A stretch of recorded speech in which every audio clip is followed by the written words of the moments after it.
Thank you very much. As we told you at the top of the show, plans are on hold for the city's snow plan. The Buffalo Common Council tabled it after many top officials said the Queen City is not ready for what can come ahead. In the first half hour, we heard from the president of the Buffalo Firefighters Union, who is critical of the snow plan. Joining us now to share the city's perspective is Buffalo Fire Commissioner William Renaldo. Commissioner, thank you so much for being here. Of course. Thank you for having me. I will ask you first a question that I also asked the Firefighters Union president, Vinny Ventresca, just about a half hour or so ago.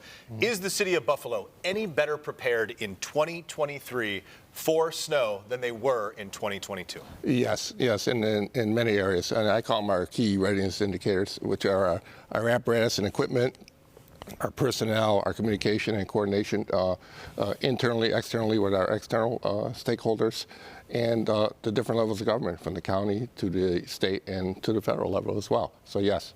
So based on yesterday's meeting, there are still a lot of concerns. Residents are frustrated. Council members are frustrated. Of course, we heard Firefighters Union president talk about concerns about equipment and what have you. What is kind of your response from the fire department's perspective right now? Well, once again, thank you for having me, because I do want to, I don't want to go tit for tat with our union president, obviously, or comment on his lack of knowledge and experience and things like that.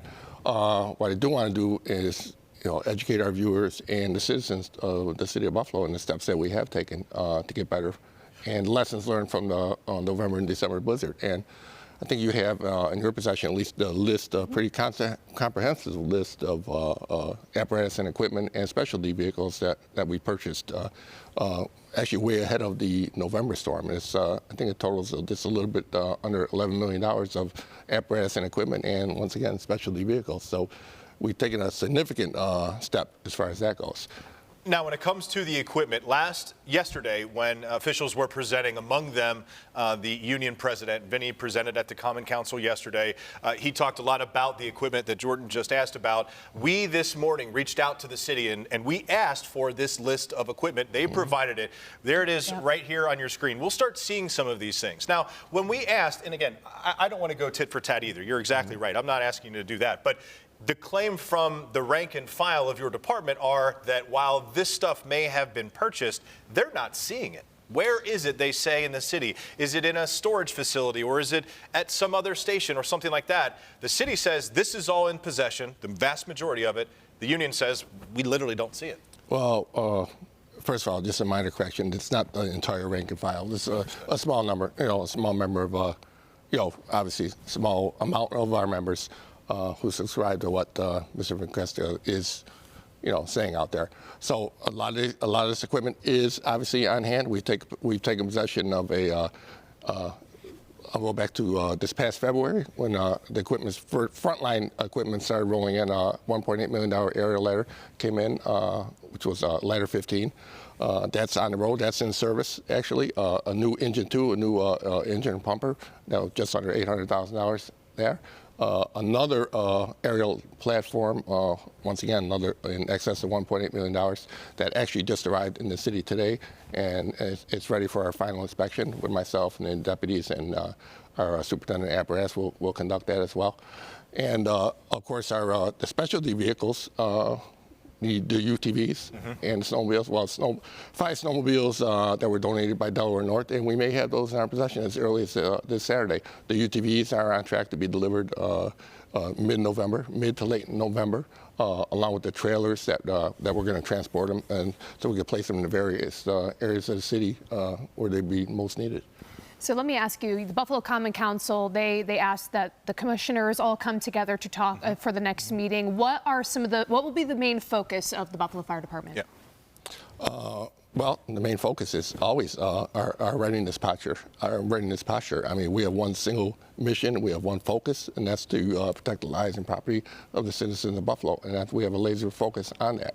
And in order for that to happen, of course, we'll go back to our key readiness indicators, which are our apparatus and equipment, our personnel. We were committed to being a fully staffed department since 2018 when myself and the rest of the command team came in. To that point, we have a recruit class in training right now with another 40 firefighters that are going to be graduating shortly, and that will keep us at our fully staffed level, which is very important.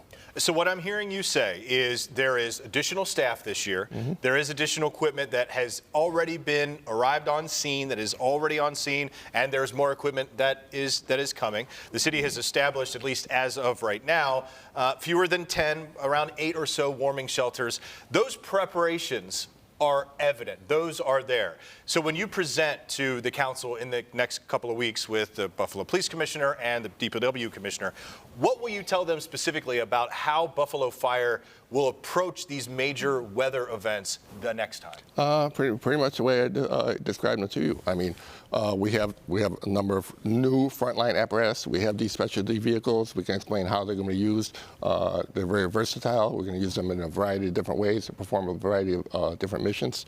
Once again, on the personnel side, on the coordination and communication end, with our external partners, with our utilities, with AMR, private contracting services, and different levels of government. We have been coordinating very closely with the county specifically, but also at the state and federal level as well. And a lot of those conversations started happening soon after, even like January of this year, soon after that awful storm. Of course, yeah. And we've had, to touch on the professional development side, I mean, we all had to look ourselves in the mirror, lessons learned from those, from the November and the December blizzard. What can we do to be better? And we've taken a number, myself and a lot of our senior leadership, not only in the fire department, but the other departments as well, have taken several courses. We participated in many tabletop exercises and a lot of internal meetings as well within our departments and externally, like I said. Well, these certainly are very, very important conversations to be had. We thank you, Commissioner Renaldo, for taking the time for coming in. Thank you so much. All right, News 4 at 4 will be right back after the break.